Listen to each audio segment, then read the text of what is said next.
ብለዋል። ማታ እስከ 7 8 9 ሰዓት ጫት ይቅምና ሱብሂም ያልፈዋል። ጧት 5 ሰዓት ገበያው ከተዳቃ በኋላ ማለት ነው እሱ እንደ ነጋበት ጅብ እየተጨናቦሰ ይከፍታል። ምን ይባላል? የሉም ሱቅ ይባላል፣ በቀሩ ይባላል። ዝጉ ሱቅ ሪዝቅን ዝግት። እንደዚህ የለም። በጧት ክፈት። ዙሁር ታለፈ ቀኑ አበቃ ማለት ነው።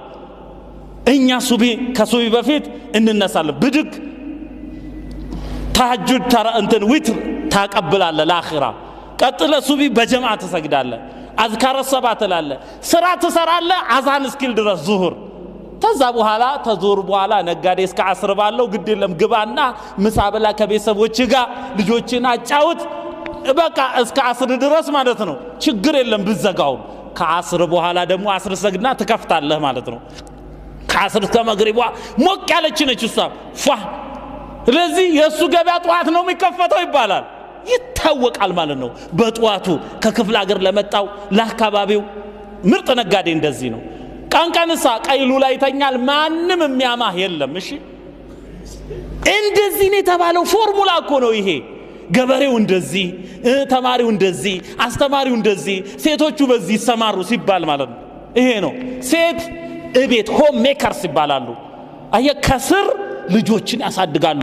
የጀግናው የዓሊሙ የወታደሩ የምን እናቶች ናቸው ከስር። እሺ እንዲህ ያበቅላሉ። አንተሳ ከላይ ጥላ ነህ። እሺ ፋይናንስ ይባላል ገንዘቡ። ይኸው ሰው ቢደፍራቸው ማን ብሎ ነው እያለው ትላለህ። አዛ ጧ ምታረክስን ኦራ አይደፈር ይባላል። እንዲህ እንጂ ጣውላ ሆነ ቀማቴ እጭ አይሆንም። ዱባ አላህ አይሆንም። ስለዚህ እንደ ዲናችን ስንሆን የሚጎልብን ነገር የለም ነው። መጀመሪያ እንመን ወላሂ የለም። በገበያው ይሄ ነው። ሙሻረካ ይባላል፣ ሙዳረባ ይባላል። አሁን የሚለፍፉት አክሲዮን ሼር ካምፓኒ ይባላል፣ ፓርትነርሺፕ ይባላል፣ ሶል ፕሮፕራይተርሺፕ። እንዴ ይሄ እኮ ቀድሟል እኮ። አያዙ ከማከራየት ጀምሮ ኢጃራ ይልሃል። አዮ ከፋላ ጋራንቲ መስጠት እንኳ ማለት ነው። ምንም ሳትቀር ተዘግባለች በኪታቡ። መበዳደር ነው፣ አንድ ላይ መስራት ነው፣ ሁሉ ማለት ነው። እሺ ገንዘብ ካለስ በኋላ ይሄው ዘካው፣ ይሄው ሰደቃው፣ ይሄው ሲለተ ረሂሙ። ቤተሰቦችህን ደግሞ ፏ አድርጋቸው።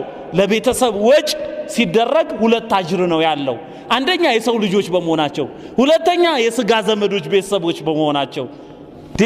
ሽንኩርት ቲማቲም ይዘህ ስትገባ ወንጀልህ ይራገፋል። ደከመኝ አትበል። ይሄ ፕሮቶኮልን ያበላሻል ካልክ ወላሂ ተሸውደሃል። እንዴ ሰው በራሱ ላይ ሰስታል እንዴ? ወላሂ ልሸከም ሽንኩርትና ቲማቲም ወላሂ ገዝቼ ገባለሁ እኔ ለቤቴ። ምን አለበት? ዱቄት አስፈጭተህ እንትን በባጃጅ ብትወስድ ምን አለበት? የግድ ዱቄት ተሸከም እኮ አይደለም የሚፈለገው፣ ቤት ተደርሶ መጋገሩ ነው። ስለዚህ አስቤዛ የምትገዛው አንተ። ሴቶቹን ለምን ታጋፋቸዋለህ? ተጋፋ አንተ። ሴቶቹ በክብር ቤታቸው በሂጃባቸው ዘመድ አይጠይቁ ተብሏል፣ ይጠይቁ። መስጂድ አይስገዱ ተብሏል፣ ይስገዱ፣ ይቅሩ። አያዙ አባትና ዚያራ ይሄዱ፣ እነሱም የሴቶች ይሰባሰቡ አለ። ይሄ ሁሉ አልፏል። ለሰርግም ተሰባስበው ቅልጥ ያድርጉት፣ ግን ከወንዶች ይራቁ ነው። በነብዩ ሰለላሁ ዐለይሂ ወሰለም ጊዜ እኮ ነው የተፈቀደው።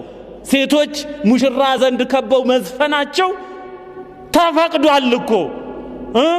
የወንድ እንዲህ ማለቱ ነው እንጂ የተጠላው። ወንድ ከዘፈነ ፍየል ከቀዘነ እርባና የለውም ይላል።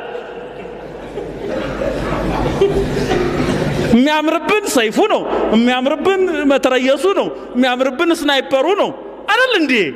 ይሁን እና ለማንኛውም ዲኑ ያስቀረው ነገር የለም ነው፣ ሙሉ ነው።